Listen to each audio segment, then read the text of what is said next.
This video contains spoilers for all the endings of No I'm Not Human, so you've been warned. Let's continue on with the video.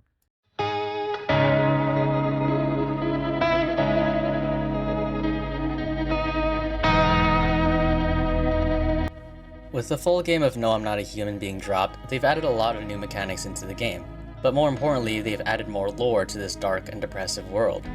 I've seen some people's theories of where the visitors come from, but most of the time they have very little evidence to back it up. In this video, I don't plan on covering the main story because I think you'll have a better experience watching someone else play it or playing it yourself, but I do intend to go over my theory of where the visitors come from.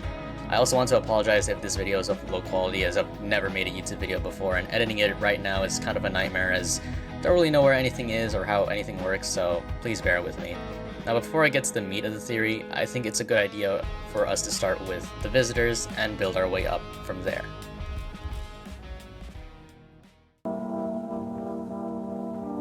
The visitors are the primary threat faced in No I'm Not a Human. They are skinwalker-like entities that act and mostly look like humans. It's hard to tell what the origins of the visitors are, especially when you hear many different opinions in the game. On the radio, some people believe that the visitors are evil spirits that inhabit humans. On the TV, FEMA suggests that it's an infection of sorts that can be transmitted to other people. In a world that is coming to an end, it's hard to believe anyone's opinions on what they are, as these theories are really nothing more than humanity trying to understand something that it's never seen before. The nature of the visitors are very similar to that of regular humans. However, some characters give us a more in-depth look about visitors. The cashier lady seems oblivious to the fact that she is a visitor, and when she realizes that she is, she goes insane and quickly shifts personality, constantly talking about death, the end, and how we must accept it. She also states that she has seen the light, whatever that means. Another interesting visitor is the man with the jackets. He has a secret cutscene on where if you talk to him enough times, he will take off his clothes, revealing a swirling, gaping hole in his stomach. He also doesn't seem aware he's a visitor either, as when you're threatening him, he says, "I think I know why I'm so cold." With these two visitors, it's clear that perhaps most visitors aren't aware of their status as one, but rather just seem to be like sleeper agents that come to kill people at night. But if the visitors are sleeper agents, then who are the ones that are giving the orders? The Pale Man is the primary antagonist of the game, who will constantly check on us if we're alone or not. He's ruthless and finds enjoyment in killing others. He's seen all throughout the game, on the radio, on the TV, on our windows, and at our doorstep. He will ignore most of our questions and constantly remind us of our mortality and our impending doom. Most people when playing the game see him as the king of visitors. However, even someone as powerful as him seems to be taking orders from someone. One of his quotes state that he's just following orders and that we have been chosen. This brings up the question of who's he taking orders from? You're telling me the same man who can kill patrols of soldiers with seemingly no injuries can take orders from someone? I like to bring up an interesting point on how all the confirmed visitors seem to talk about death or the end in some way. They all seem to have that in common. Even the jacket guy states how he's always cold, and the cold is one of the first few signs to signify that something has died.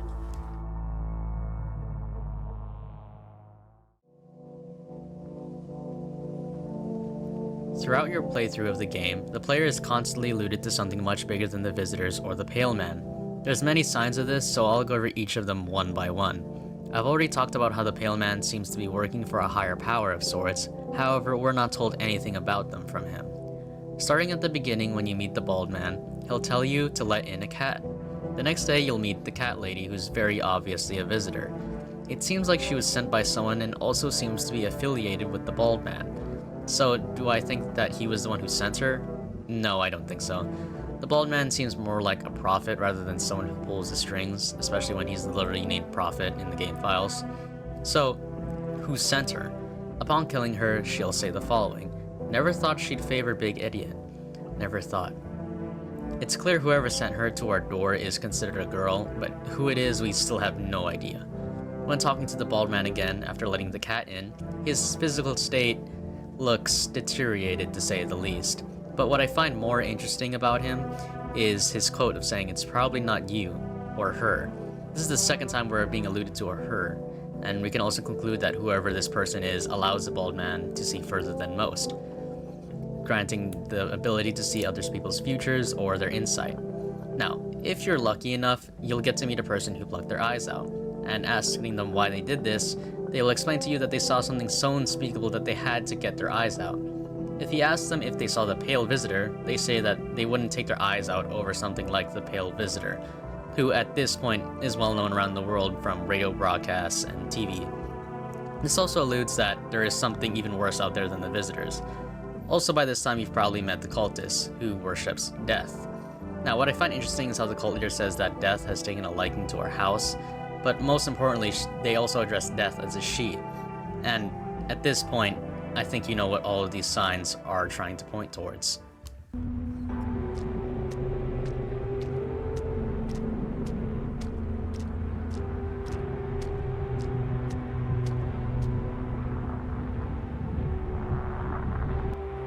That's right. I believe death is the one responsible for the emergence of the visitors. To me, I think it makes the most logical sense of the visitors coming from her, as all of the confirmed visitors always bring about death or the end. The way the bald man speaks almost exactly the same as death does, and it also would make the most sense that death is the only person that the Pale Visitor would be taking orders from.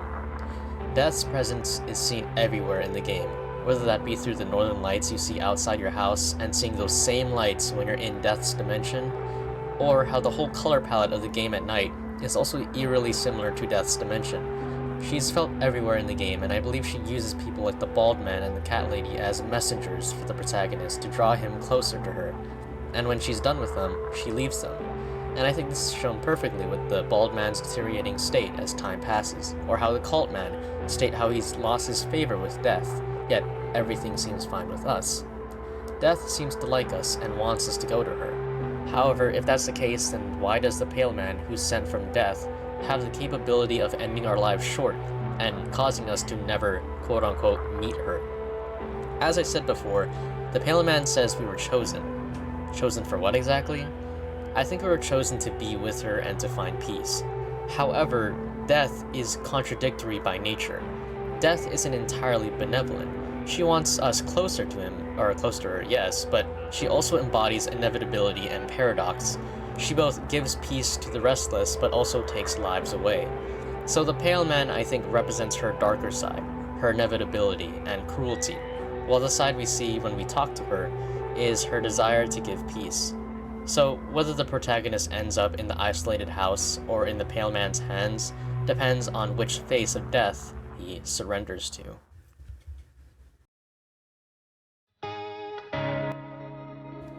And that's all I had to say about my theory of the visitors. Now remember, this isn't confirmed in any way, and I know I missed some things like how the bearded man states his story with the pale visitor, which if true could mean that the pale visitor was a regular human before, and this could also mean that death transforms regular humans into visitors. However, this is just a story from this man, and for all we know, he could just be making it up. To me, this theory is probably the most plausible, as I've seen some theories that the visitors are a government experiment gone wrong. However, I don't really think that aligns with the game's themes and its writing. Plus, I just don't think it has as many quotes or dialogue to back it up for it to be plausible when I was digging through the wiki. And there are still some questions that I can't really answer, like why Death takes such a liking to us and chose us, or why she created the visitors. My only theory is that she created the visitors to bring the world to rest. However, I don't have any evidence to support this, but if you guys have anything to add to this, let me know down in the comments. But that's all for me. See ya.